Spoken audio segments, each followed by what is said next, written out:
The secret report Hitler feared, the prediction of the Nazi defeat in 1943. The autumn rain drummed against the tall windows of the Smithsonian Institution's National Museum of American History, creating rivulets that distorted the view of the National Mall beyond. Dr. Sarah Mitchell pulled her cardigan tighter around her shoulders as she navigated through the maze of storage rooms in the museum's basement archives. The fluorescent lights hummed overhead, casting harsh shadows between the towering metal shelves that house decades of American historical artifacts. At 34, Sarah had spent the better part of her career buried in these very archives, meticulously cataloguing and researching World War II documents that most people would never see. Her colleagues often joked that she knew more about the war than some of the veterans who had fought in it. But Sarah didn't mind the solitude or the painstaking work. History had always been her refuge, a place where facts mattered more than office politics or personal relationships. Room 47B, she murmured to herself, checking the work order on her clipboard. The Donovan collection had been sitting untouched for nearly 3 years, a massive donation from the estate of General William Wild Bill Donovan, the legendary head of the Office of Strategic Services during World War II. The OSS, America's first centralized intelligence agency, had been the precursor to the CIA, and Donovan's personal papers promised to be a gold mine of previously classified information. Sarah's supervisor, Dr. Robert Chen, had finally approved the project to digitize and catalog the collection. "It's about time we got through that mountain of boxes," he had said during their Monday morning meeting. "The researchers have been asking about Donovan's papers for years. I'm putting you in charge, Sarah. You know this period better than anyone." The assignment was both thrilling and daunting. Sarah had read about Donovan extensively. His innovative intelligence-gathering methods, his recruitment of academics and intellectuals for espionage work, his direct access to President Roosevelt. But having access to his personal files felt like being handed the keys to a secret chamber of American history. Room 47B was larger than she had expected, with boxes stacked from floor to ceiling along 3 walls. Each box was labeled with dates ranging from 1941 to 1947, some marked with cryptic codes that Sarah recognized as OSS classification systems. The air smelled of old paper and dust, with an underlying mustiness that spoke of decades in storage. Sarah set up her laptop on a small table near the door and began with the boxes marked 1943 European Theatre. She had learned early in her career to work systematically, photographing each document before examining it closely. The first few boxes contained routine intelligence reports, organizational charts, and correspondence with field agents. Fascinating material, but nothing unexpected. It was nearly noon when Sarah opened a box labeled 1943-07 DCI Classified. Unlike the others, this box contained only a single manila folder, thick with documents and bound with a red ribbon that had faded to pink over the decades. The folder itself bore no external markings except for a small notation in pencil. Eyes only, WJD. Sarah's hands trembled slightly as she untied the ribbon. William J. Donovan's personal files were legendary among intelligence historians. She photographed the folder's exterior, then carefully opened it to reveal a typewritten cover page. Strategic Assessment, German Military Capabilities and Projected Timeline for Axis Defeat, prepared by Dr. Heinrich Müller, Defector. Date, July 15th, 1943. Classification, ultra secret, eyes only. Distribution, President Roosevelt, General Marshall, Director Donovan. Sarah's breath caught in her throat. She had never heard of a defector named Heinrich Müller producing intelligence reports for the OSS in 1943. The name was familiar. There had been a Heinrich Müller who was head of the Gestapo, but he certainly hadn't been a defector. This had to be someone else entirely. She turned the page and began reading. Mr. President, the following assessment is based on intelligence gathered over 18 months of deep penetration within the German High Command. The source, Dr. Heinrich Müller, is a former Wehrmacht strategic analyst who defected to Allied forces in North Africa in May 1943.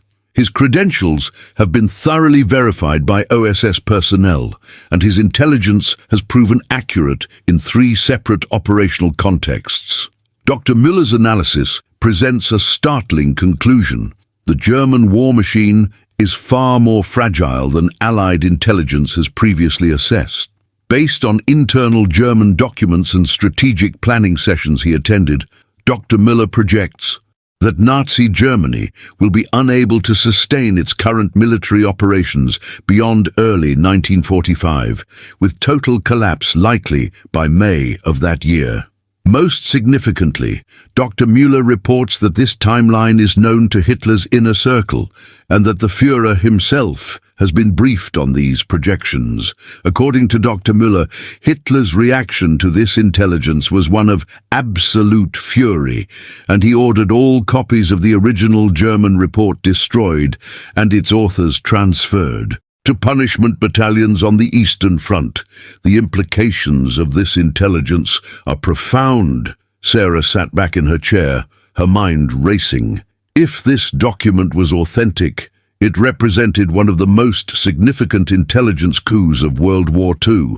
A German strategic analyst had not only defected with detailed knowledge of Nazi military capabilities, but had also provided the Allies with intelligence that Hitler himself had tried to suppress.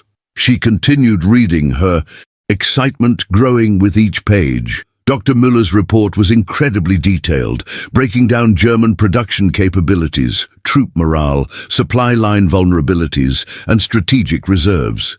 But what made it truly remarkable was its accuracy. Sarah knew the actual timeline of the war's end. Germany had indeed surrendered in May 1945, exactly as Müller had predicted in July 1943. The report went on to detail specific weaknesses in the German war effort that wouldn't become apparent to most Allied commanders until 1944. Müller had identified critical shortages in fuel, rubber, and rare metals that would cripple German tank and aircraft production. He had predicted the failure of the Atlantic Wall fortifications and the vulnerability of German forces to a cross-channel invasion. Most remarkably, he had accurately forecast the timeline for the Soviet offensive that would ultimately reach Berlin. As Sarah photographed each page, she noticed handwritten notes in the margins, some in Donovan's distinctive script, others in what appeared to be President Roosevelt's handwriting. The level of attention this report had received at the highest levels of American government was evident in every annotation. One note from Roosevelt particularly caught her attention. If Müller is correct, we must accelerate our timeline for the Second Front. The window for maximum strategic advantage may be narrower than we thought. FDR. Another note in Donovan's hand was more ominous. Müller insists that Hitler knows these projections and is planning accordingly. We must assume German strategy will become increasingly desperate and unpredictable. WJD. Sarah paused her reading and walked to the small window near the ceiling. The rain had stopped, and weak afternoon sunlight was filtering through the glass. She tried to process what she was seeing. This wasn't just another intelligence report. This was potentially one of the most important documents of World War II, and it had been sitting in a basement storage room for decades. She returned to the folder and found a second section labeled Source Verification and Background. Here, she discovered the extraordinary story of Dr. Heinrich Müller himself. Born in Munich in 1898, Müller had been a mathematics professor at the University of Berlin before the war. When Germany invaded Poland, he had been conscripted into the Wehrmacht's Strategic Planning Division due to his expertise in statistical analysis and logistics. According to the OSS file, Müller had become increasingly disillusioned with Nazi ideology as he witnessed the regime's military decisions becoming more driven by political considerations than strategic reality. His breaking point had come when he was ordered to prepare casualty projections for the invasion of the Soviet Union. His analysis had predicted catastrophic losses, but when he presented his findings, he was told to revise his numbers to be more optimistic. They wanted me to lie about mathematics, Müller had told his OSS debriefers. Numbers do not care about ideology.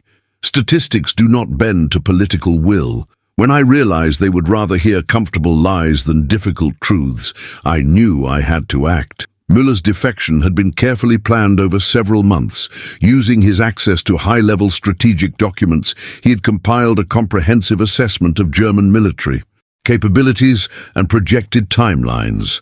When the opportunity arose during the North African campaign, he had surrendered to British forces and requested immediate transfer to American intelligence. The verification process had been extensive. OSS analysts had spent weeks testing Müller's knowledge against known intelligence, and in every case, his information had proven accurate or superior to existing Allied assessments. General Eisenhower himself had signed off on Müller's credibility after the defector provided detailed intelligence about German defensive positions in Sicily that proved invaluable during the Allied invasion. Sarah found herself completely absorbed in the story. Here was a man who had risked everything, his career, his family, his life, to provide the Allies with intelligence that could shorten the war and save countless lives. And his reward had been anonymity, his story buried in classified files for 80 years, as she continued. Through the documents, Sarah discovered that Müller's intelligence had indeed been used to inform major Allied strategic decisions. His projections about German fuel shortages had influenced the targeting priorities for Allied bombing campaigns. His analysis of Wehrmacht troop morale had helped shape psychological warfare operations. His predictions about the timeline for German collapse had been factored into planning for the Normandy invasion. But perhaps most intriguingly, Sarah found evidence that Müller's report had been shared with Soviet intelligence through back channels. A memo from Donovan to Roosevelt, dated August 1943, discussed discreet coordination with our Eastern allies regarding the Müller projections. This suggested that Stalin himself might have been aware of the intelligence that Hitler had tried so desperately to suppress. The implications were staggering. If the Soviet Union had known in 1943 that Germany would collapse by May 1945, it would have fundamentally altered their strategic planning for the post-war period. The race to Berlin, the positioning of Soviet forces in Eastern Europe, the timing of major offensives, all of it might have been influenced by intelligence from a German defector whose very existence had been kept secret for 8 decades. Sarah glanced at her watch and was surprised to see that it was nearly 4 p.m. She had been reading for hours, completely lost in the documents. Her phone showed 3 missed calls from her supervisor and a text message. "How's the Donovan project going? Need an update for the director." She quickly typed back, "Making excellent progress. May need to extend timeline for proper analysis. This collection is more significant than we anticipated." That was an understatement. Sarah was beginning to realize that she might have stumbled upon one of the most important historical discoveries of her career, but she also understood the delicate nature of what she had found. Intelligence documents from World War II often contained information that could still be sensitive, even after 8 decades. She would need to proceed carefully, consulting with the museum's legal department and possibly with government agencies before making any public announcements. The final section of the folder contained correspondence between Donovan and various government officials about the handling of Müller's intelligence. Sarah was fascinated to discover that there had been significant debate about how widely to distribute the report. Some officials had argued for sharing it with all Allied commanders, while others had insisted on maintaining strict compartmentalization. General Marshall had written to Donovan, "While Dr. Muller's projections are undoubtedly valuable, we must consider the psychological impact on our forces if they believe the war will end according to a predetermined timeline. Soldiers fight harder when they believe their actions matter. If they think the outcome is inevitable, we risk complacency." Donovan had responded, "I understand your concerns, but we cannot ignore intelligence of this caliber. Perhaps we can use Muller's projections to inform our strategic planning, while maintaining operational security about the source and specifics." The debate had ultimately been resolved by President Roosevelt himself, who had decided that Muller's intelligence would be shared only with a select group of senior commanders and would be used to inform strategic planning without revealing the source or the specific timeline projections. As Sarah reached the end of the folder, she found one final document that made her heart race. It was a handwritten letter from Dr. Heinrich Müller himself, addressed to future historians, and dated December 1943. "To those who may one day read this account, I write these words in the hope that history will understand the choices I made, and the price that was paid for the intelligence I provided. I was not a hero. I was simply a mathematician who could no longer ignore what the numbers were telling me. When I calculated the trajectory of Germany's war effort, I saw not victory, but catastrophe. When I projected the timeline for collapse, I saw not glory, but the unnecessary deaths of millions. I defected not out of hatred for my country, but out of love for humanity. Every day that this war continues, thousands die.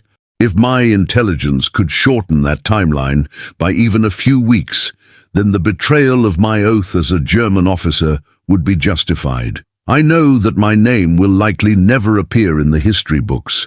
I know that my family believes I died in North Africa. I know that I will live the rest of my life as a man without a country.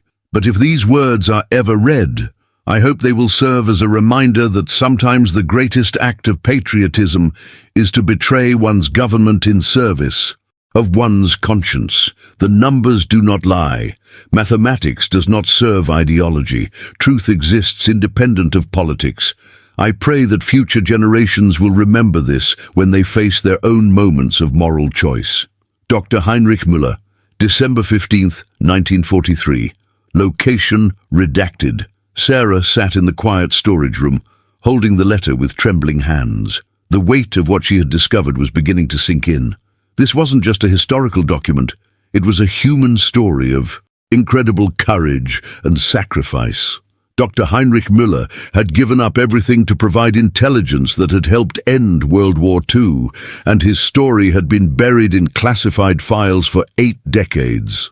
She carefully placed all the documents back in the folder and retied the faded ribbon. Tomorrow, she would need to begin the complex process of verifying the document's authenticity, consulting with experts, and determining how to properly handle this discovery. But tonight, she just wanted to sit with the magnitude of what she had found. As she packed up her laptop and prepared to leave the storage room, Sarah's mind was already racing with questions. What had happened to Dr. Heinrich Müller after the war? Had he lived to see Germany's surrender in May 1945 exactly as he had predicted? Had he ever been reunited with his family? And most importantly, why had his story remained classified for so long? She turned off the lights and locked the door to room 47B, but she knew she would be back first thing in the morning. The secret report Hitler feared was just the beginning of what promised to be an extraordinary journey into one of World War II's most closely guarded secrets. Walking through the museum's corridors toward the exit, Sarah couldn't shake the feeling that Dr. Heinrich Müller's story was about to change everything she thought she knew about the war. And somewhere in the back of her mind, a small voice wondered if there were people who might not want this story to be told. The rain had started again by the time she reached the museum's main entrance, and as Sarah stepped out into the Washington evening, she pulled out her phone and dialed her supervisor's number. Dr. Chen answered on the second ring. "Sarah, how did the Donovan project go today?" She paused, watching the rain fall on the National Mall, and chose her words carefully. "Dr. Chen, I think we need to schedule a meeting first thing. Tomorrow morning, I found something that's going to require some very careful handling." "What kind of something?" Sarah looked back at the museum, thinking about the folder sitting in room 47B and about a German mathematician who had risked everything to shorten a war. "The kind of something that changes history," she said quietly. "I'll see you tomorrow morning." As she hung up the phone and walked toward the metro station, Sarah Mitchell had no idea that her discovery of Dr. Heinrich Müller's report would soon put her at the center of a controversy that would reach the highest levels of government, challenge long-held assumptions about World War II, and force her to confront questions about truth, loyalty, and the price of keeping secrets. The secret report Hitler feared was about to see the light of day, and Sarah was about to learn that some secrets have a way of fighting back when someone tries to expose them. The next morning arrived grey and drizzling, typical for Washington, D.C. in late October. Sarah Mitchell had barely slept, her mind churning with questions about Dr. Heinrich Müller's report and its implications. She had arrived at the Smithsonian an hour early. Clutching a large coffee and a bagel, she had no appetite to eat. The security guard, Marcus, had given her a knowing smile as she badged in. "Early bird again, Dr. Mitchell. You historians never rest, do you?" "Something like that, Marcus," she had replied, managing a tired smile. "Big project." Now, sitting in Dr. Robert Chen's office on the third floor, Sarah watched her supervisor's expression change from mild curiosity to stunned disbelief as she walked him through her discovery. Dr. Chen was a methodical man in his late 50s, with graying hair and wire-rimmed glasses that he had a habit of adjusting when he was thinking hard. He had been adjusting them constantly for the past 20 minutes. "Sarah, you understand what you're suggesting here?" Dr. Chen set down the photographs she had taken of the documents, his voice carefully measured.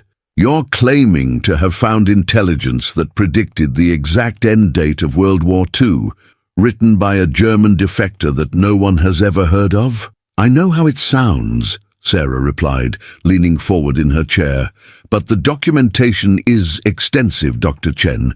The verification protocols, the cross-references with known OSS operations, the handwritten notes from Roosevelt and Donovan themselves. This isn't some elaborate hoax." Dr. Chen picked up one of the photographs, showing President Roosevelt's handwritten note about accelerating the timeline for the Second Front. He studied it through his glasses, then looked back at Sarah. "Even if these documents are authentic, and that's a very big if, we need to be extremely careful about how we proceed.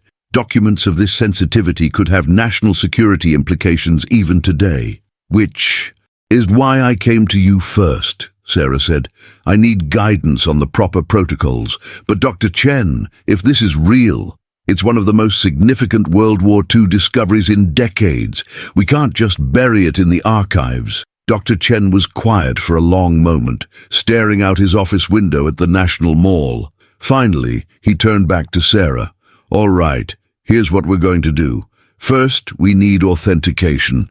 I want you to contact Dr. Margaret Thornton at Georgetown. She's the best document examiner in the country for this period. Second, we need historical verification. I'm going to reach out to Dr. James Whitfield at the National Security Archive. If anyone would know about this Müller character, it would be him." He paused, adjusting his glasses again.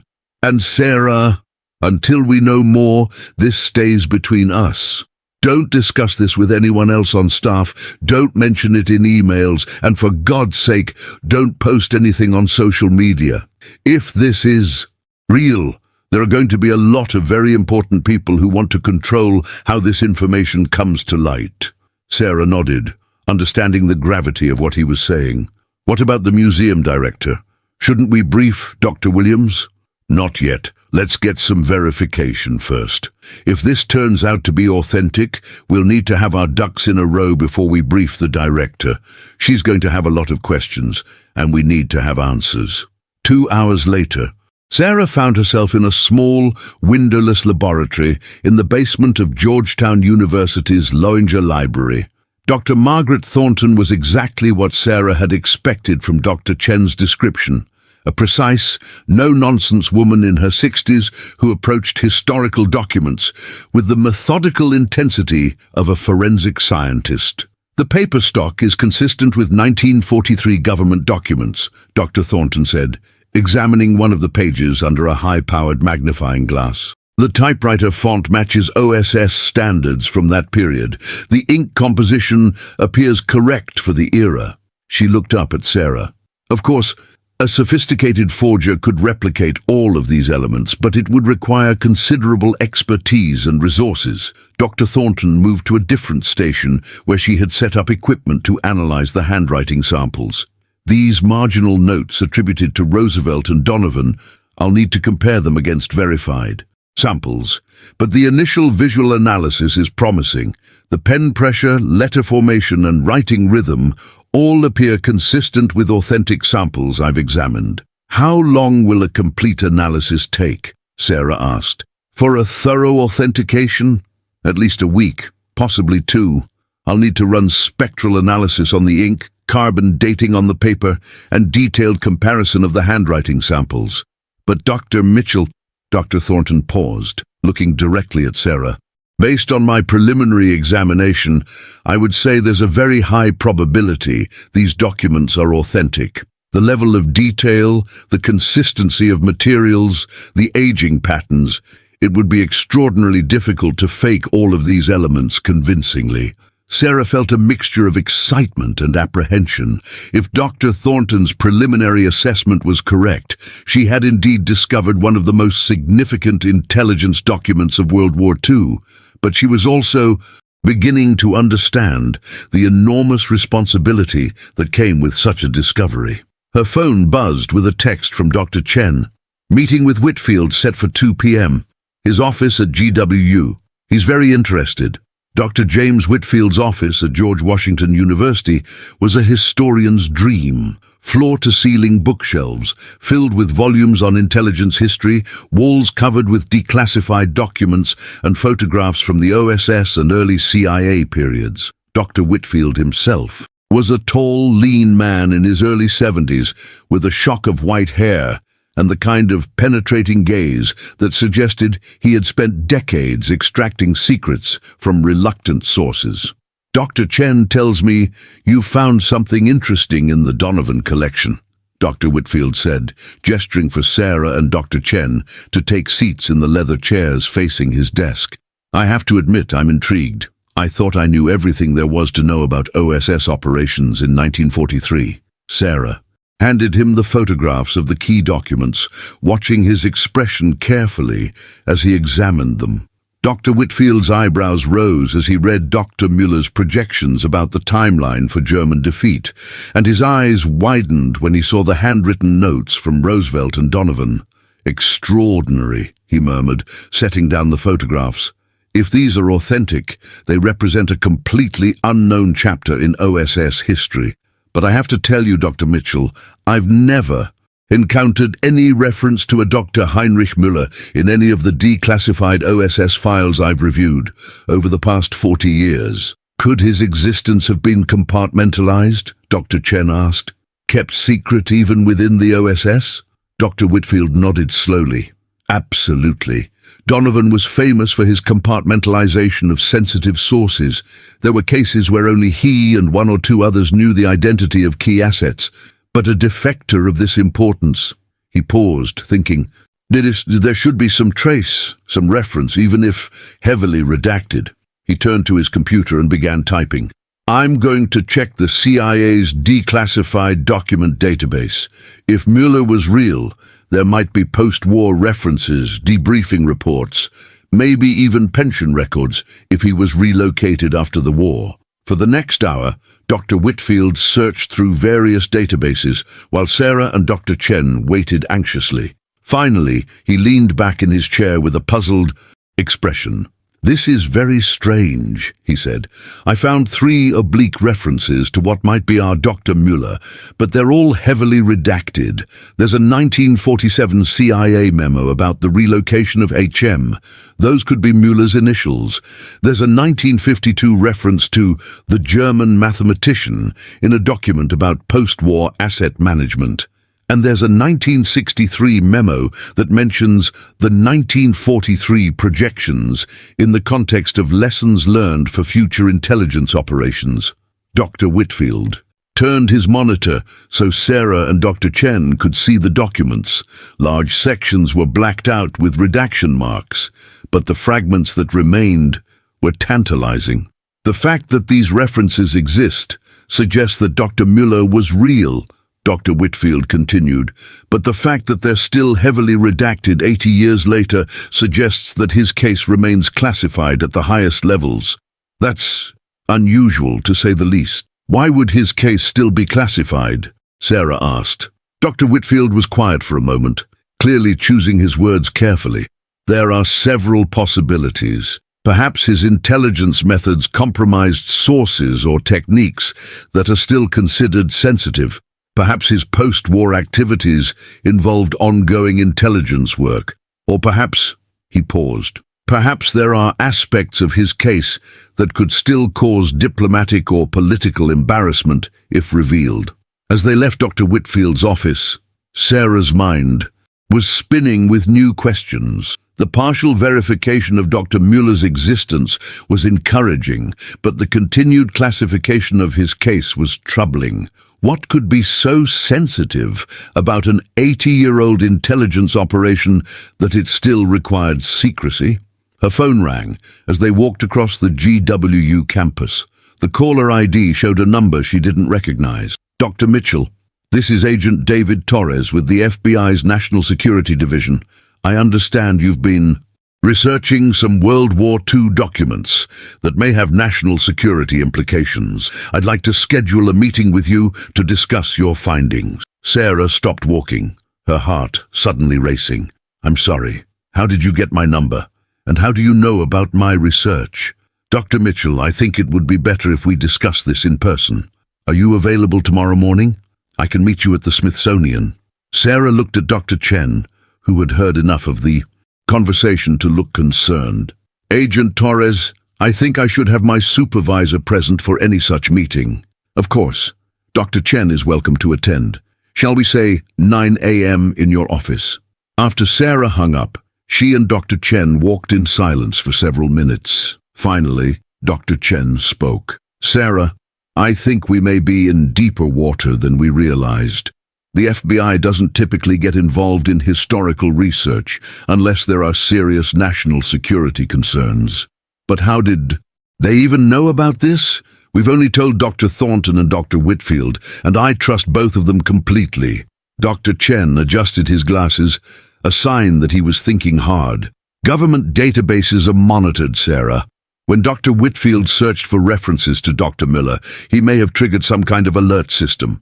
If Mueller's case is still classified, any queries about him could automatically generate a flag." That evening, Sarah sat in her small apartment in Arlington, staring at the copies of Dr. Mueller's documents spread across her dining room table. She had read them so many times that she could recite key passages from memory, but she kept returning to them, looking for clues about why this case might still be considered sensitive. One detail that had been nagging at her was the reference to sharing Mueller's intelligence with our Eastern allies, meaning the Soviet Union. If the Americans had shared this intelligence with Stalin in 1943, it could have had profound implications for post-war geopolitics.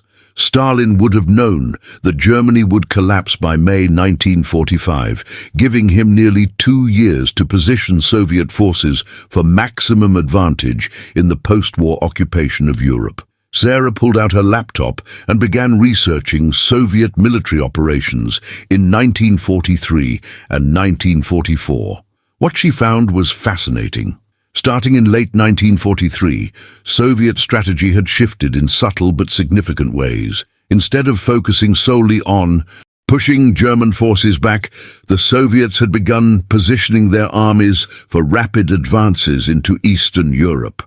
Their timing for major offensives had been remarkably prescient, as if they had known exactly when German resistance would collapse.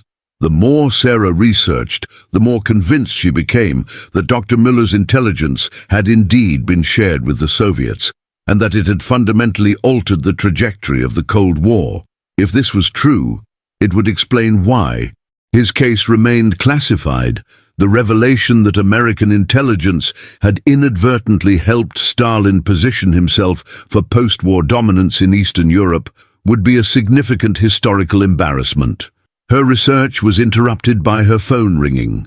The caller ID showed her mother's number. "Hi, Mom. Sarah, honey, I just wanted to check on you. You sounded stressed when we talked yesterday." Sarah smiled despite her anxiety. Her mother, retired from a career as a high school history teacher, had always been her closest confidant. "I'm fine, Mom. Just working on a big project at the museum." "Anything interesting?"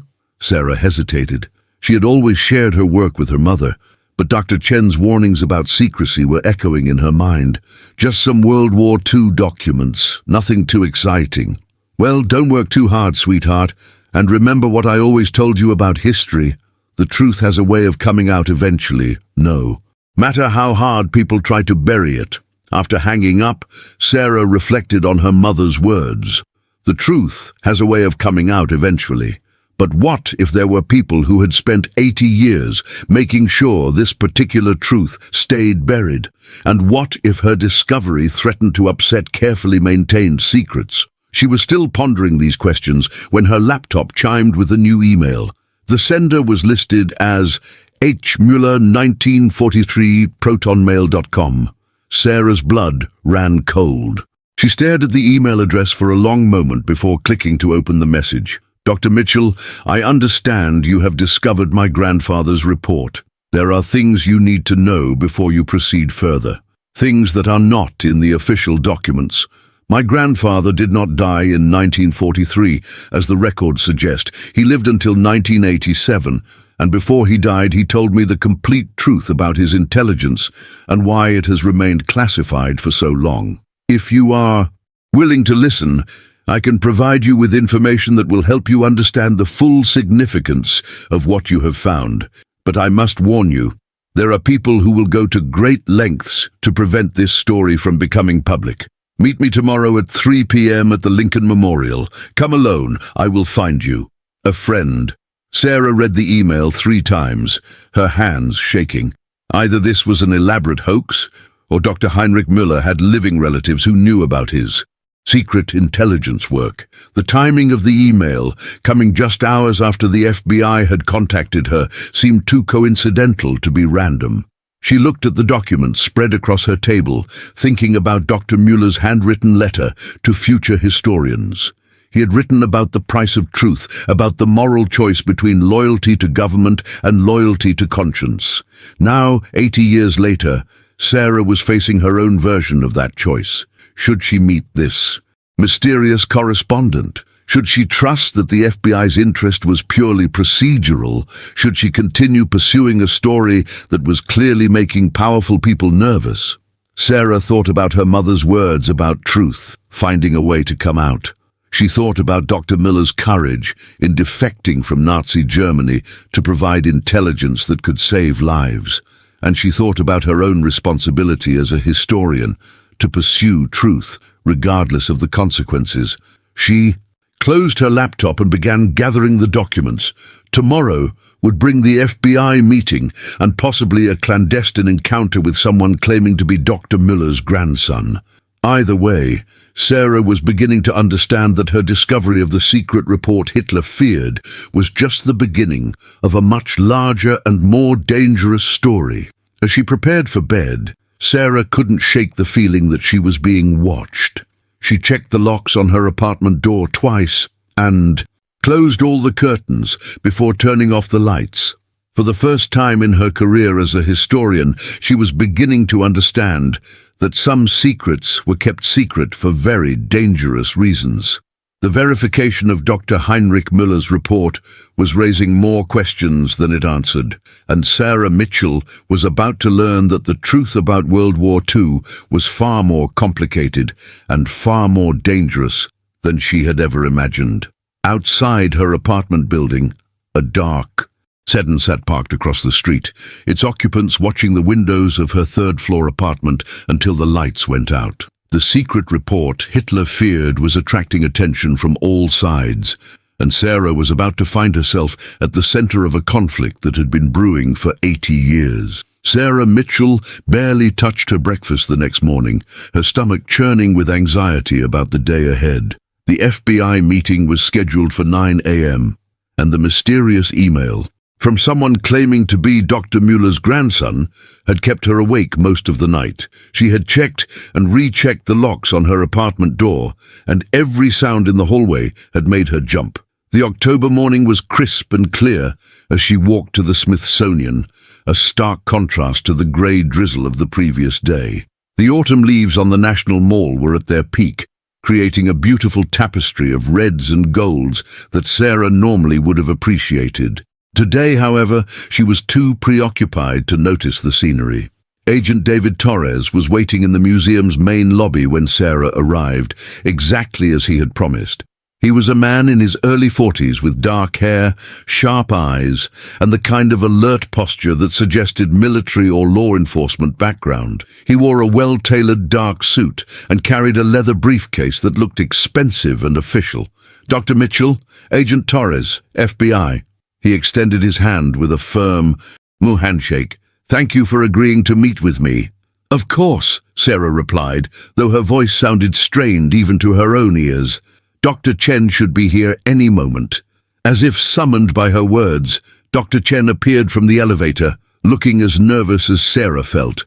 After brief introductions, they made their way to Dr. Chen's office, where Agent Torres declined the offer of coffee and got straight to business.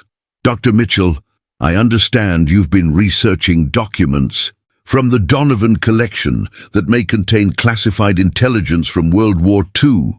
Agent Torres began, opening his briefcase and pulling out a yellow legal pad. "I need to understand exactly what you found and who else has had access to this information." Sarah exchanged a glance with Dr. Chen, who nodded encouragingly. "Agent Torres, before I answer your questions, I need to understand something. How did the FBI learn about my research? We've been very discreet about this." "Discovery."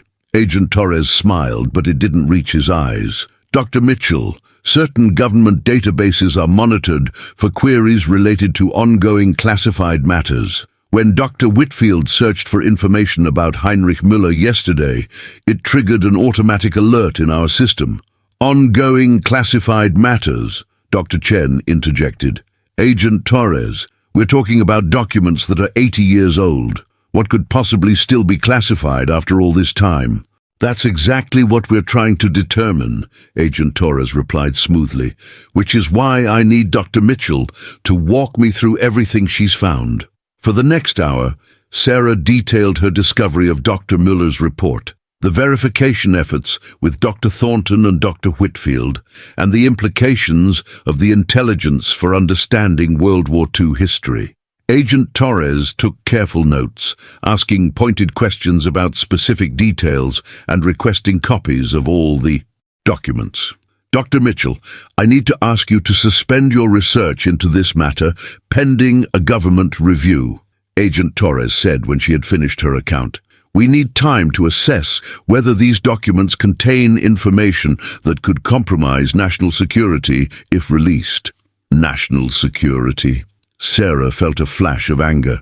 "Agent Torres, this is historical research about events that happened 80 years ago. How could it possibly compromise current national security?" "I'm not at liberty to discuss the specific concerns," Agent Torres replied, "but I can tell you that certain intelligence methods and sources from that period could still be sensitive today. I'm going to need you to turn over all copies of the documents, including your photographs and notes." Dr. Chen leaned forward in his chair. Agent Torres, with respect, the Smithsonian Institution has a responsibility to preserve and study historical documents. We can't simply turn over materials to the government without proper legal procedures. Agent Torres's expression hardened slightly. Dr. Chen, I'm not asking for your cooperation. I'm informing you that these documents are subject to government review under the National Security Act. I can obtain a court order if necessary, but I'd prefer to handle this cooperatively. The tension in the room was palpable. Sarah felt trapped between her duty as a historian and the apparent power of the federal government to suppress her research. But something about Agent Torres's demeanor was bothering her. His questions had been too general, his knowledge of the documents too superficial. For an FBI agent investigating a national security matter, he seemed remarkably uninformed about the specific details of Dr. Muller's case. Agent Torres, Sarah said carefully, can you tell me what specific aspects of Dr. Muller's intelligence are still considered sensitive? It would help me understand what we're dealing with. Agent Torres hesitated for just a moment, so briefly that Dr. Chen might not have noticed.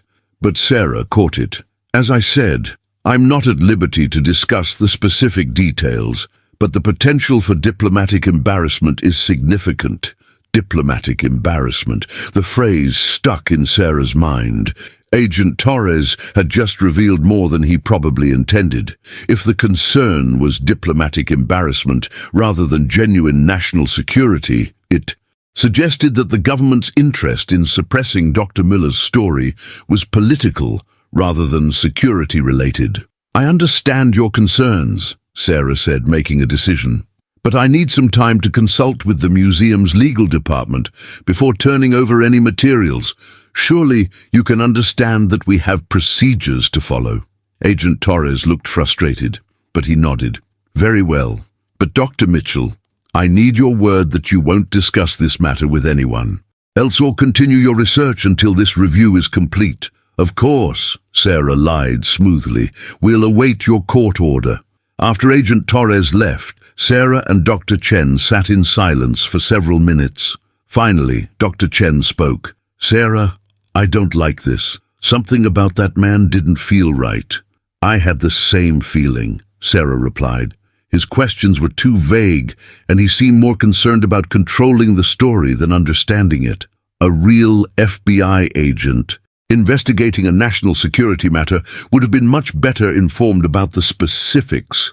Dr. Chen adjusted his glasses, thinking, what do you want to do? Sarah looked at her watch. It was 10:30 a.m. The mysterious email had requested a meeting at 3 p.m. at the Lincoln Memorial. She had 4.5 hours to decide whether to trust a stranger who claimed to be Dr. Muller's grandson. I think we need more information before we make any decisions about turning over the documents, Sarah said, and I think I know where to get it. The rest of the morning passed slowly.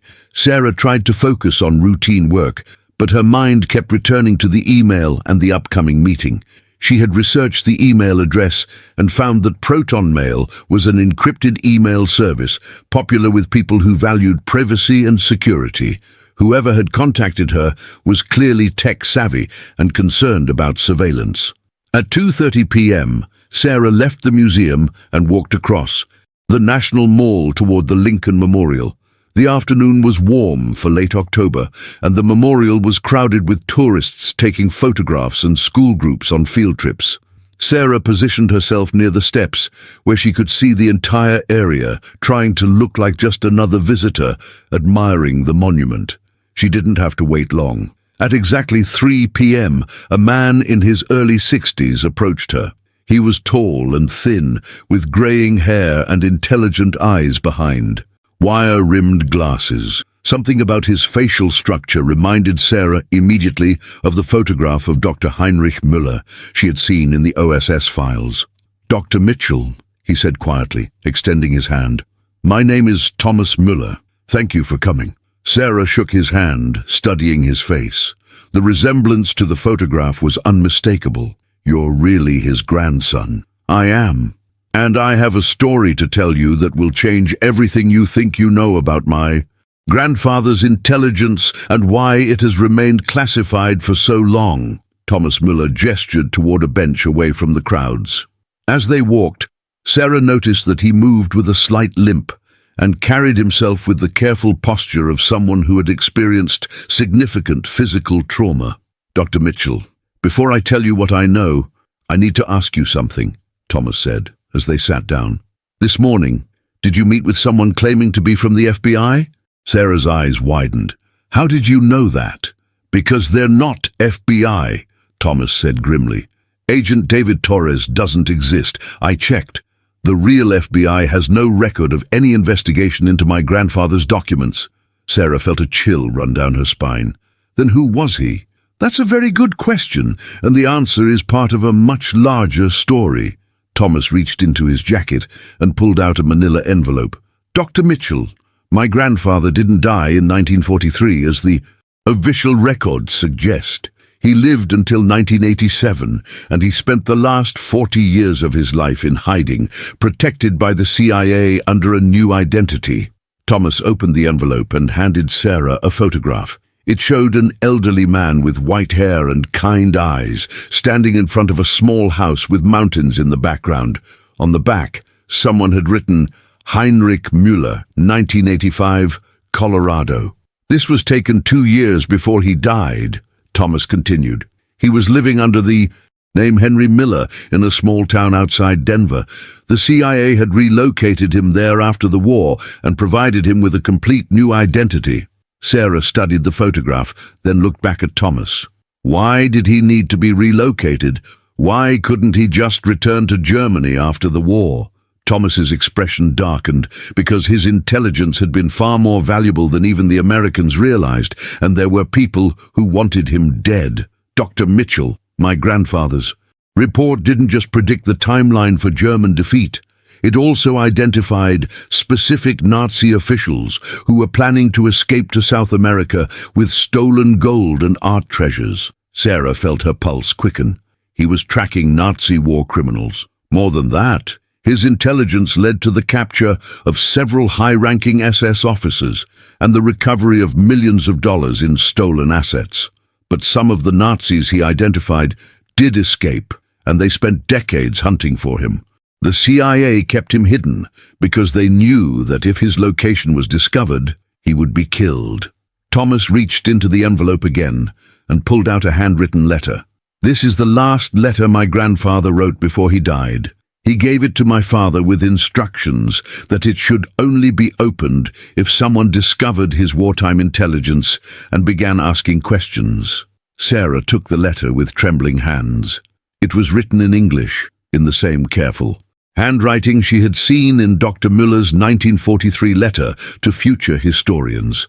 "To my family and to any historian who may discover my story, if you are reading this letter, it means that my wartime intelligence has finally come to light. I have spent 40 years in hiding, not because I was ashamed of what I did, but because the truth about my intelligence was far more dangerous than anyone realized. My report to the OSS did not just predict the timeline for German defeat, it also contained detailed information about Operation Bernhard, the Nazi plan to flood Allied economies with counterfeit currency. It identified the locations of stolen art and gold that the SS was planning to use to fund a post-war Nazi underground. Most importantly, it provided the names and escape routes of Nazi officials who were planning to flee to South America. The Americans used this intelligence to capture many war criminals and recover stolen assets, but they also shared some of this information with the Soviet Union as part of their wartime alliance. This intelligence helped Stalin identify and eliminate Nazi sympathizers in Eastern Europe, but it also gave him detailed knowledge of Nazi financial networks that he used for his own purposes. After the war, I learned that some of the Nazis I had identified had indeed escaped to South America, where they established networks that continued to operate for decades. These networks had connections to organized crime, drug trafficking, and even terrorist organizations. My intelligence had inadvertently provided a roadmap to these networks, making me a target for elimination. The CIA protected me because they knew that if these networks discovered my identity, they would kill me and anyone connected to me. They also knew that if the full extent of my intelligence became public, it would reveal embarrassing connections between American intelligence agencies and former Nazi networks that had been turned into Cold War assets. I have lived with this knowledge for 40 years, knowing that the intelligence I provided to help end the war had created new problems that would persist long after the war ended. I pray that future generations will learn from these mistakes and understand that the pursuit of truth, no matter how noble, can have unintended consequences. If my story is ever told, I hope it will serve as a reminder that the choices we make in wartime continue to echo through history long after the fighting has stopped. Heinrich Müller, December 1986. Sarah finished reading the letter, her mind reeling with the implications. Thomas, this suggests that your grandfather's intelligence was connected to post-war Nazi networks that were still active decades later. Is that why his case remains classified? Thomas nodded grimly. Partly. But there's more. Dr. Mitchell, some of those Nazi networks that my grandfather identified were later recruited by American intelligence agencies during the Cold War. The CIA used former Nazi intelligence officers to gather information about the Soviet Union. If my grandfather's story became public, it would reveal that American agencies knowingly worked with war criminals. Sarah thought about Agent Torres's visit that morning, his concern about diplomatic embarrassment, and his obvious lack of genuine FBI credential. Thomas, who do you think that fake FBI agent was working for? That's what worries me, Thomas replied. There are still people who have an interest in keeping my grandfather's story buried. Some of them work for government agencies that don't want their Cold War activities exposed. Others might be connected to the criminal networks that grew out of those original Nazi escape routes. Thomas reached into his jacket and pulled out a small device that looked like a smartphone. Dr. Mitchell, I need to show you something else. This is a secure communication device. For the past 5 years, I've been in contact with other researchers and journalists who have been investigating the connections between Nazi escape networks and modern organized crime. We've discovered that some of these networks are still active today. Sarah stared at the device, feeling overwhelmed by the scope of what Thomas was revealing. You're saying that your grandfather's 80-year-old intelligence is still relevant to current criminal investigations, more than relevant, critical. The financial networks that the Nazis established to fund their escape routes evolved into sophisticated money laundering operations. Some of the families that helped Nazi war criminals escape to South America are now involved in drug trafficking and other criminal enterprises. My grandfather's intelligence provides a historical roadmap to these networks. Thomas looked around the memorial area, checking to see if they were being observed. Dr. Mitchell, there are people who will do anything to prevent this information from becoming public. The fake FBI agent who visited you this morning was just the beginning. If you continue pursuing this story, you're going to face pressure from multiple directions. Sarah felt a mixture of fear and determination. Thomas, I became a historian because I believe in the importance of truth. If your grandfather's story can help expose criminal networks that are still operating today, then it needs to be told. Thomas smiled for the first time since they had met. I was hoping you would say that.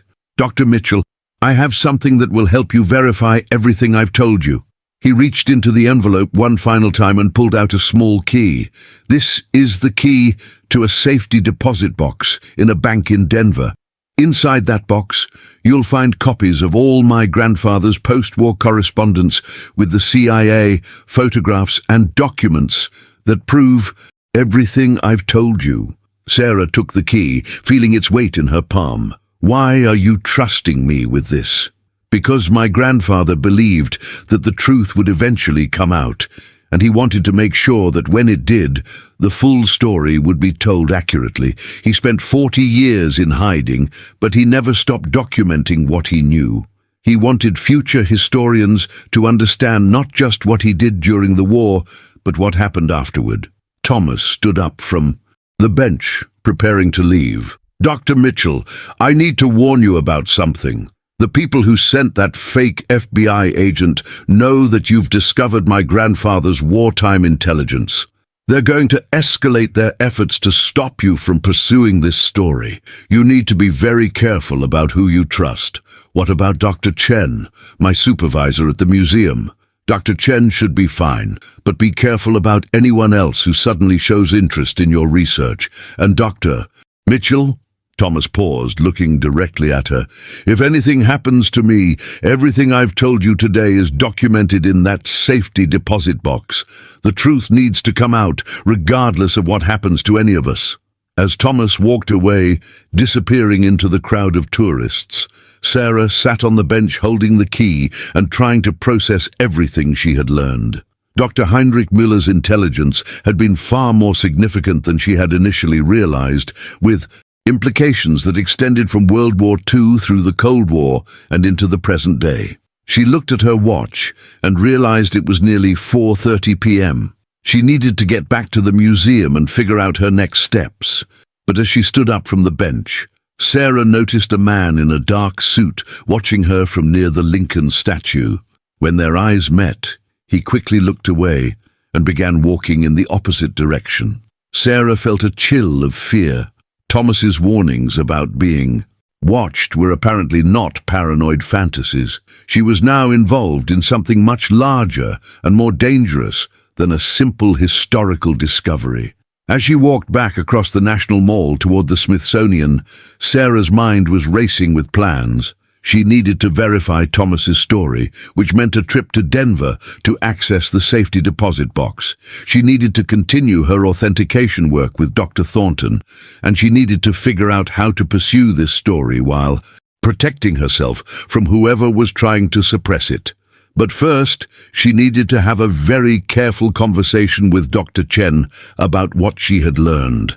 The secret report Hitler feared was turning out to be just the tip of an iceberg that extended far deeper into history than she had ever imagined. Behind her, the man in the dark suit was speaking quietly into a phone, reporting on her meeting with Thomas Müller. The forces that had kept Heinrich Müller's story buried for 80 years were mobilizing to ensure that it remained buried. Sarah Mitchell was about to discover just how far some people would go to protect secrets that connected World War II to the criminal networks of the present day. The truth was indeed coming out, exactly as Dr. Müller had predicted.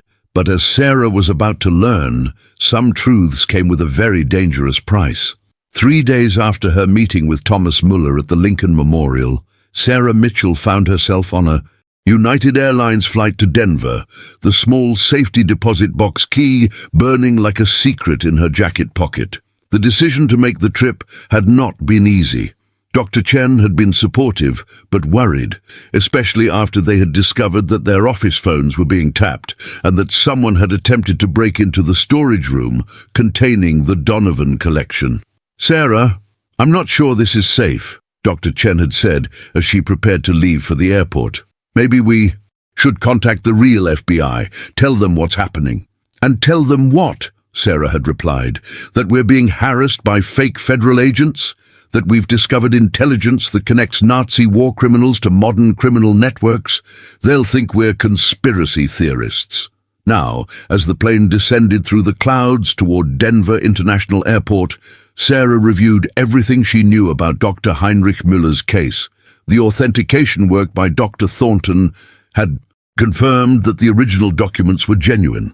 The paper, ink, and handwriting all dated to 1943. Dr. Whitfield had found additional references to Müller in declassified files, though most of the details remained redacted. And Thomas Müller's story, while extraordinary, had been consistent and detailed in ways that would be difficult to fabricate. The flight attendant's announcement about preparing for landing interrupted her thoughts. Sarah looked out the window at the sprawling city below, backed by the dramatic peaks of the Rocky Mountains. Somewhere in this city was a safety deposit box that might contain the key to understanding one of World War II's most closely guarded secrets. The First National Bank of Denver was located in the downtown financial district, an imposing granite building that had been constructed in the 1920s. Sarah had called ahead to make an appointment, explaining that she was the designated heir to a safety deposit box and providing the account number that Thomas had given her. The bank manager, a professional woman named Mrs. Rodriguez, had been helpful but thorough in verifying Sarah's credentials. Ms. Miller left very specific instructions about this box, Mrs. Rodriguez explained as she led Sarah down to the vault level. She specified that access should only be granted to someone who could provide both the key and specific information about her father's wartime service. You mentioned that he was an intelligence analyst with the OSS? That's correct, Sarah replied, using the cover story that Thomas had suggested. Heinrich Miller was my great-uncle. The family is finally ready to deal with his papers. The vault was an impressive space with walls lined with safety deposit boxes of various sizes. Mrs. Rodriguez led Sarah to box number 1943, a detail that Sarah was sure was not coincidental, and inserted her master key while Sarah used the key Thomas had given her. The box opened with a soft click. "I'll leave you alone to examine the contents," Mrs. Rodriguez said. "Take as much time as you need. Just ring the bell when you're finished." Sarah waited until she was alone before opening the box. Inside, she found a thick manila envelope, several smaller boxes, and what appeared to be a leather-bound journal. Her hands trembled slightly as she removed the contents and spread them on the small table in the examination room. The manila envelope contained dozens of documents, letters, photographs, official papers, and what appeared to be CIA correspondence spanning from 1945 to 1987. Sarah began with a letter dated December 1945, written on CIA letterhead and addressed to Henry Miller, obviously Dr. Muller's new identity. "Dear Mr. Miller, your relocation to Denver has been approved and arrangements have been finalized. Your new identity documents are enclosed, along with information about your employment at the University of Colorado Mathematics Department. Your handler, Agent Patricia Wells, will contact you within the week to establish regular communication protocols. As discussed, your safety depends on maintaining absolute secrecy about your previous identity and wartime activities. The networks you helped us identify are still active, and several of the individuals who escaped our initial operations have been traced to South America. We have reason to believe they are actively seeking information about the source of our intelligence. Your continued cooperation in identifying additional network members and financial assets is appreciated and will be compensated accordingly. However, your safety remains our primary concern. Sincerely, Director Alan Dulles, Central Intelligence Agency." Sarah sat back in her chair, stunned. Alan Dulles had been one of the most powerful figures in American intelligence, serving as CIA director from 1953 to 1961. The fact that he had personally corresponded with Dr. Müller suggested that the German mathematician's intelligence had been considered extremely valuable at the highest levels of government. She continued reading through the correspondence, which painted a picture of Dr. Müller's post-war life that was both fascinating and tragic. He had indeed been relocated to Denver and given a position at the University of Colorado, where he had taught mathematics under his new identity of Henry Miller. But the letters revealed that he had continued to work with the CIA for decades, helping to track Nazi war criminals and their financial networks. A 1952 letter from Dr. Müller to his CIA handler was particularly revealing.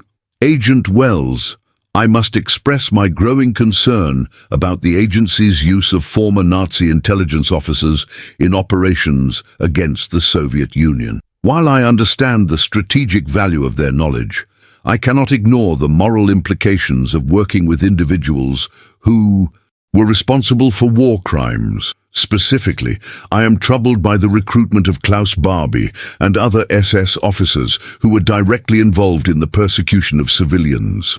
My original intelligence was intended to help capture these individuals, not to facilitate their employment by American intelligence.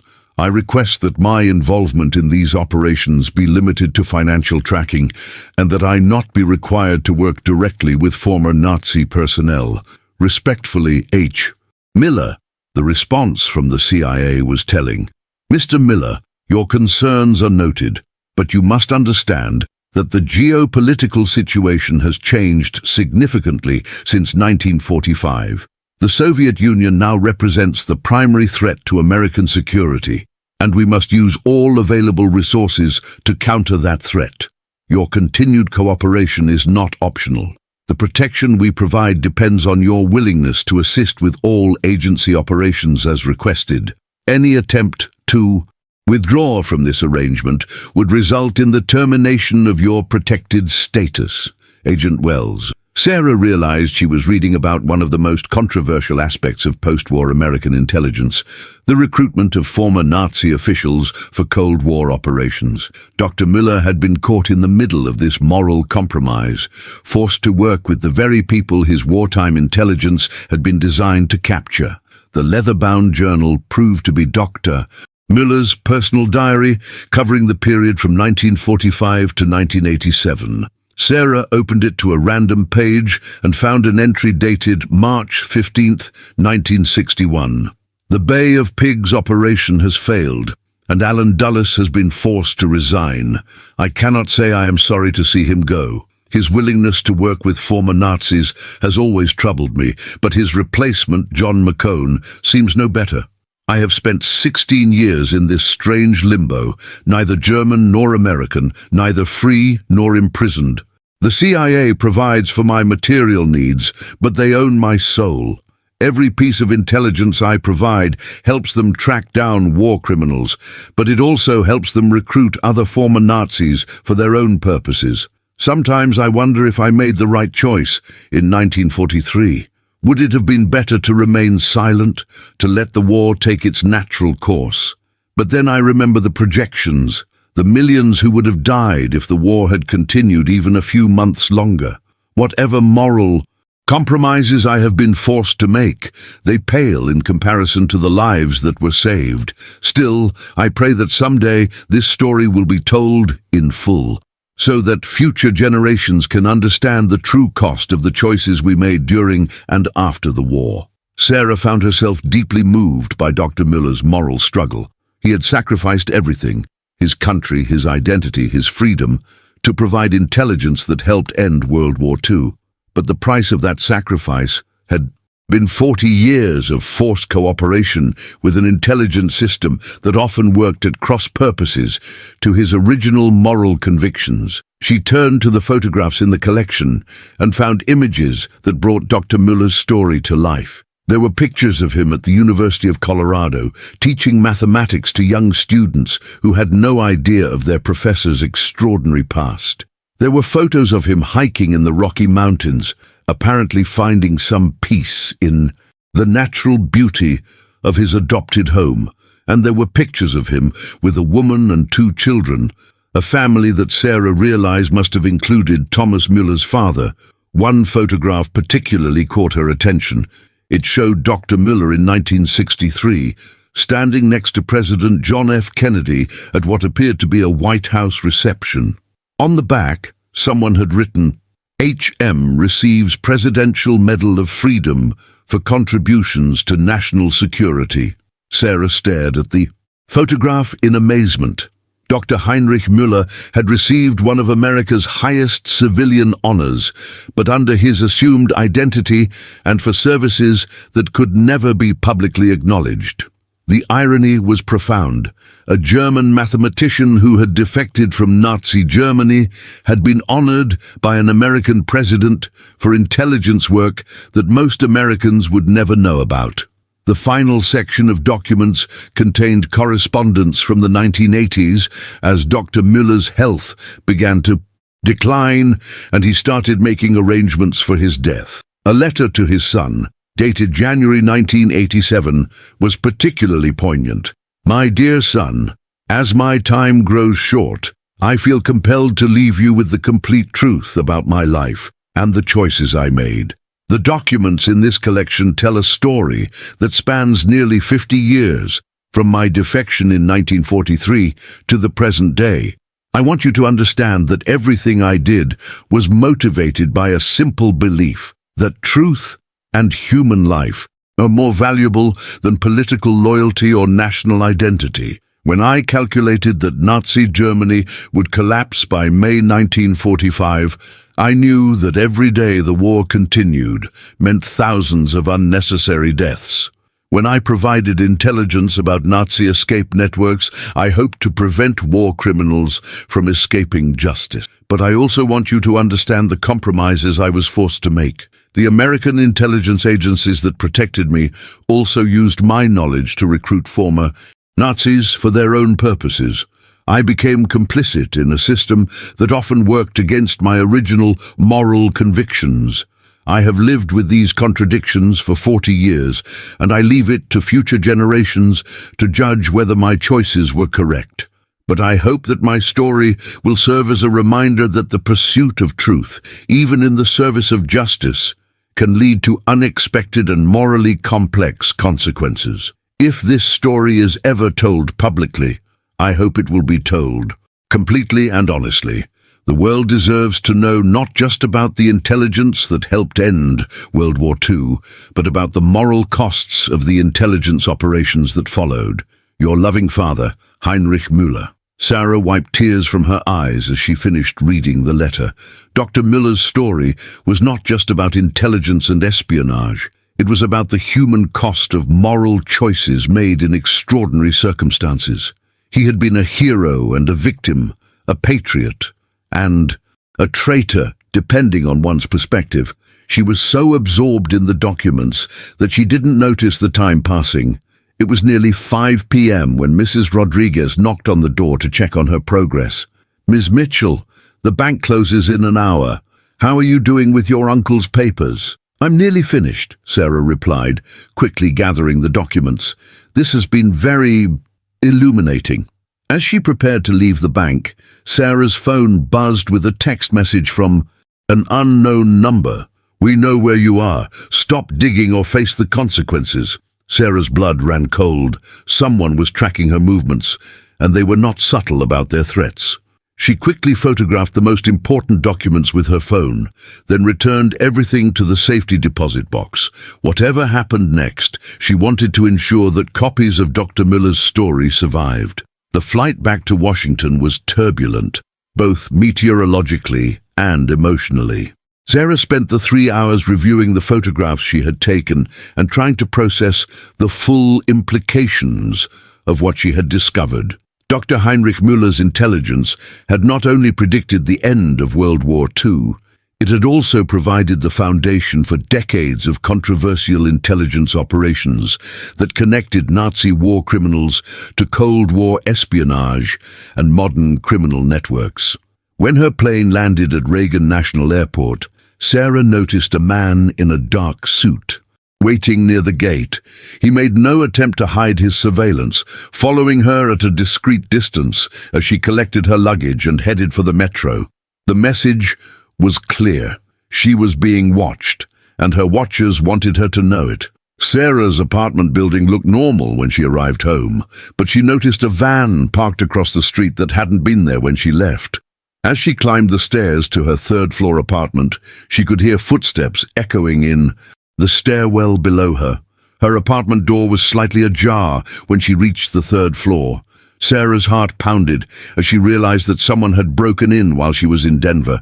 She pushed the door open carefully and found her living room in complete disarray. Books had been pulled from shelves, furniture had been moved, and her computer was missing. But the intruders had made one crucial mistake. Sarah had hidden copies of the original Donovan documents in a waterproof container in her bathroom's toilet tank, a hiding place she had learned from a spy novel. The documents were still there, along with a backup drive containing all her research. Sarah's phone rang as she surveyed the damage to her apartment. The caller ID showed Dr. Chen's number. "Sarah, thank God you're back. We need to talk immediately. Someone broke into the museum last night and tried to access the Donovan collection. Security caught them, but they got away. Dr. Chen, my apartment has been searched too. This is escalating quickly. Sarah, I think it's time to go public with this story. Whatever forces are trying to suppress Dr. Müller's intelligence, they're getting desperate. The longer we wait, the more dangerous this becomes." Sarah looked around her ransacked apartment and made a decision. "You're right, but we need to do this carefully. If we're going to tell Dr. Müller's story, we need to tell it completely and accurately. The world deserves to know the truth about the secret report Hitler feared and everything that followed." As she hung up the phone, Sarah began planning her next moves. She would need to contact journalists, historians, and possibly law enforcement officials who could help her tell Dr. Müller's story safely and effectively. The forces that had kept this secret for 80 years were powerful and dangerous, but they had made one crucial error. They had underestimated the determination of a historian who believed in the power of truth. Dr. Heinrich Müller had spent 40 years in hiding, protecting a secret that connected World War II to the Cold War and beyond. Now, 80 years after his original defection, his story was finally going to be told. The secret report Hitler feared was about to become public knowledge, along with all the uncomfortable truths it revealed about intelligence operations, moral compromises, and the long shadow that World War II had cast over subsequent decades. Sarah Mitchell had started this journey as a historian, researching World War II documents.